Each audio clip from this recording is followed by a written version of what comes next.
In the land of grills, welcome back, folks. We've been doing a lot of videos here lately on the new Pit Boss Phoenix.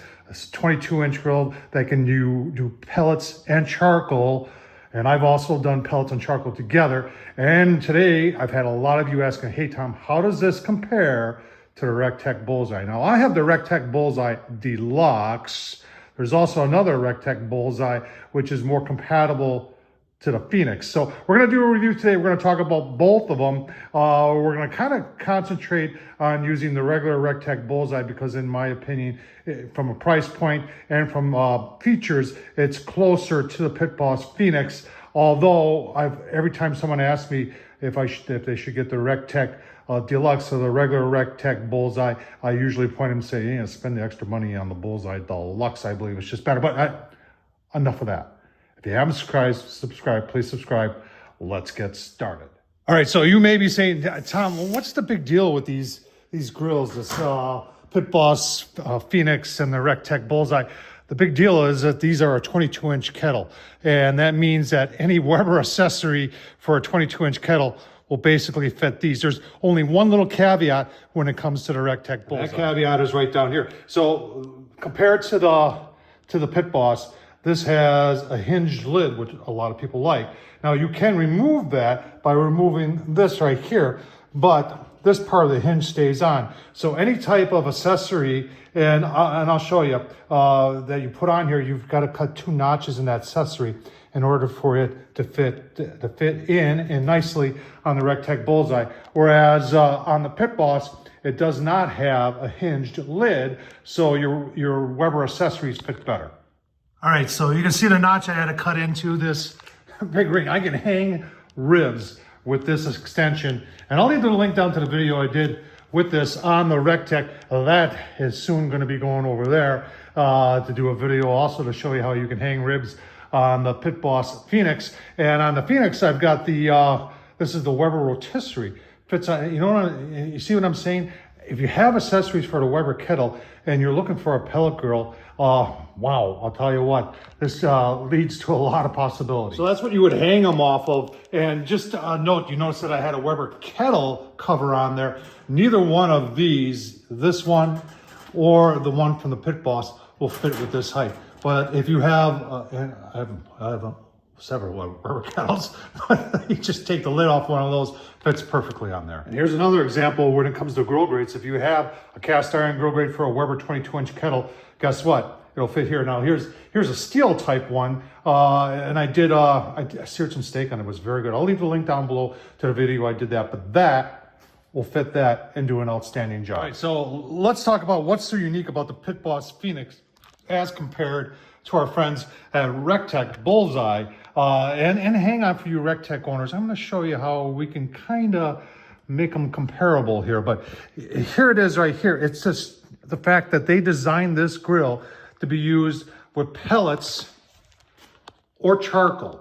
Now, Tom Horsman of YouTube has come up with a procedure where you can use pellets and charcoal together. So you use the pellets to maintain the temperature and charcoal with wood chunks using the snake method to get the great taste of charcoal and wood with your wood pellets. I'll tell you what, it works fantastic. I'll leave a link down below to a couple of videos I did using that method.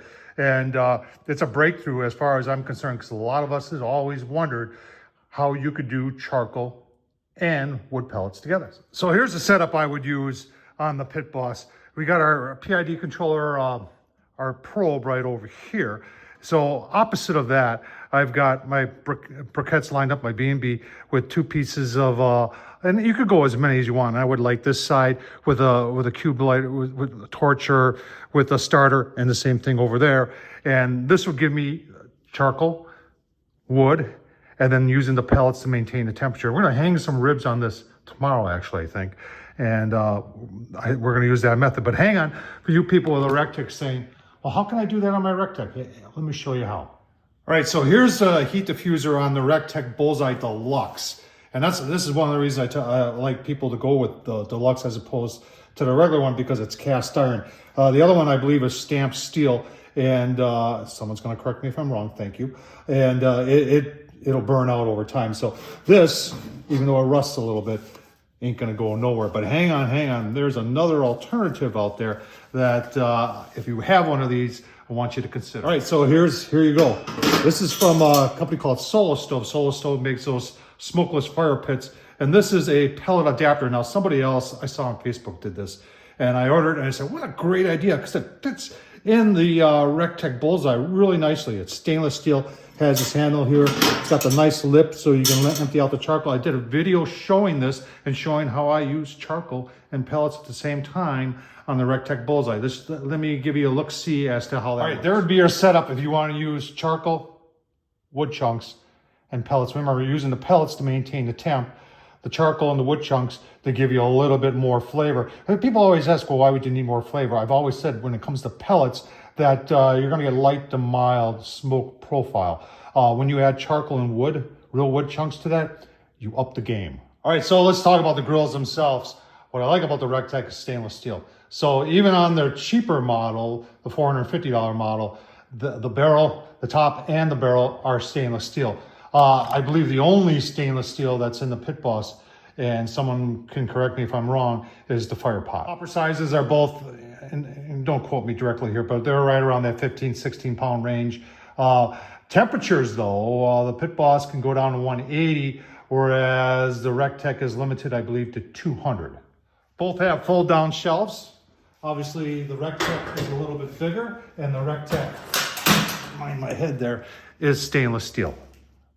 The Recteq has 4 wheels with lockable casters in front, where we have just 2 on the Pit Boss, and you have a handle that you've got to actually pick it up and roll it around. Not a big deal, but if you're a little bit older, it may be. Now the Deluxe here, remember the Deluxe is twice the price as the Phoenix, does have Wi-Fi connectivity. This one does not. The regular Bullseye Recteq does not have Wi-Fi either, and it's not PID. So it puts it more apples to apples with the Pit Boss Phoenix. I'll tell you what, let's just go online and take a look at that Recteq. So those of you that are sitting on the fence as to what to do and which one to get, we can talk a little bit more about that. All right, so on the recteq.com, they currently have this on sale for $450, which is $50 more than this. This is at Walmart for, it's like $397, so $400 all day long. Originally the Bullseye, remember this is the R380, this is not the Deluxe. The Deluxe is $800.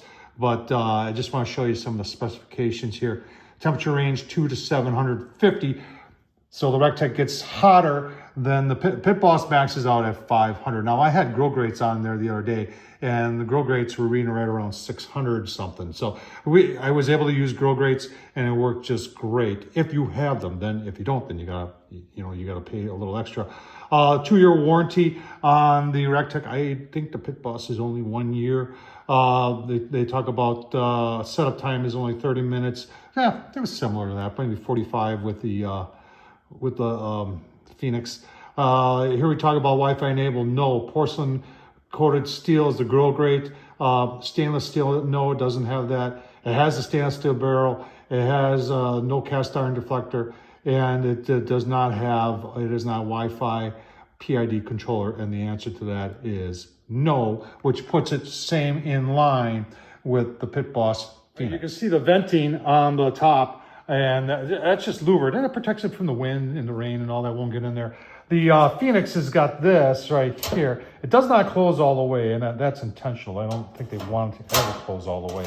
So if you are using this in the true charcoal mode that they intend, remember when you turn this thing on, the charcoal, what it does, and that's taking in the fact that you're lining the entire surface with charcoal. Then you're using the pellets just to light it, and it goes on high for 30 minutes, and after 30 minutes, your charcoal is lit. And I showed that in the review video if you want to watch that. So if your charcoal will always burn out. Whatever charcoal you put into this grill, you're not going to be able to save it unless you were to put maybe that on there and close the daisy wheel. There is no bottom vent on this. I just assume that it's getting air coming in through the pellet auger. All right, so which one should you buy? Scares me a little bit about the Pit Boss. This is a Pit Boss Onyx series just being sold at Walmart. And these things, these deals that Pit Boss does with Walmart, they seem to come and go fairly regularly, meaning that you've got a grill here and all of a sudden next year it might disappear or it might not. I guess it all depends on how popular this becomes. So there's a chance that this would just disappear. Recteq has been making the Bullseye and the variants of the Bullseye, including the Deluxe right here, for several years, and I don't think they have any intention of stopping. There's a whole part of me that wants you to tell you, even if you went with the 451, remember you went with the 451 and you wanted to do charcoal, you'd have to upgrade to that solo stove insert. It would just work a lot better. So that's probably another, I don't know what it is. You'd have to look that up, but I think it's pretty close to $100, probably 75-ish. So definitely the Recteq's going to cost more than the Pit Boss. Get a lot more stainless steel with the Recteq than you are with the Pit Boss. The Pit Boss, from innovation standpoint, this comes out of the box ready to use pellets or charcoal, or if you're following Tom Horsman, you can use pellets and charcoal at the same time. I like that. I like that a lot. I like, you know, a lot of people say, oh, I like the lid that it's hinged in the back.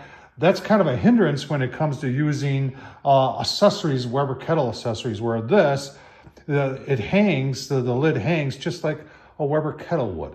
And I've also found that the Weber kettle lid fits a little bit tighter on the Pit Boss as opposed to the Recteq. So, oh man, which one would I take? For longevity, I'm probably all in with the Recteq. I've had Recteq products before. They're built solid. They have great customer service. Not to say that I've never had any need for customer service at Pit Boss, so I really can't talk about it. For innovation, if you're looking for that first pellet grill, folks, that can do charcoal, you're saying I like charcoal and I like, you know, and I like pellets, the convenience of pellets, this thing might be right for you. If you're looking to upgrade and you want something that's going to last longer and, you know, from a company you trust, or if you really want to upgrade and get the Deluxe, remember the Deluxe is about $800. This thing here is the real deal. Which one would I take? I would take them, well, I say this all the time, I would take them both in the land of grills. However, because of innovation, I really like the Pit Boss. And, you know, for longevity, I take the Recteq. So I'm undecided at this point. I think you have to look at what needs you have and then make the decision there. I can't make that decision I don't know your needs. So, you know, you'd have to make that decision yourself. Either or will work great for you folks. I hope this was helpful. Tom Horsman, YouTube. Don't forget to subscribe. If you've made it this far, hey, consider, you know, super thanks down below. Buy me a beer. Thanks for watching, folks.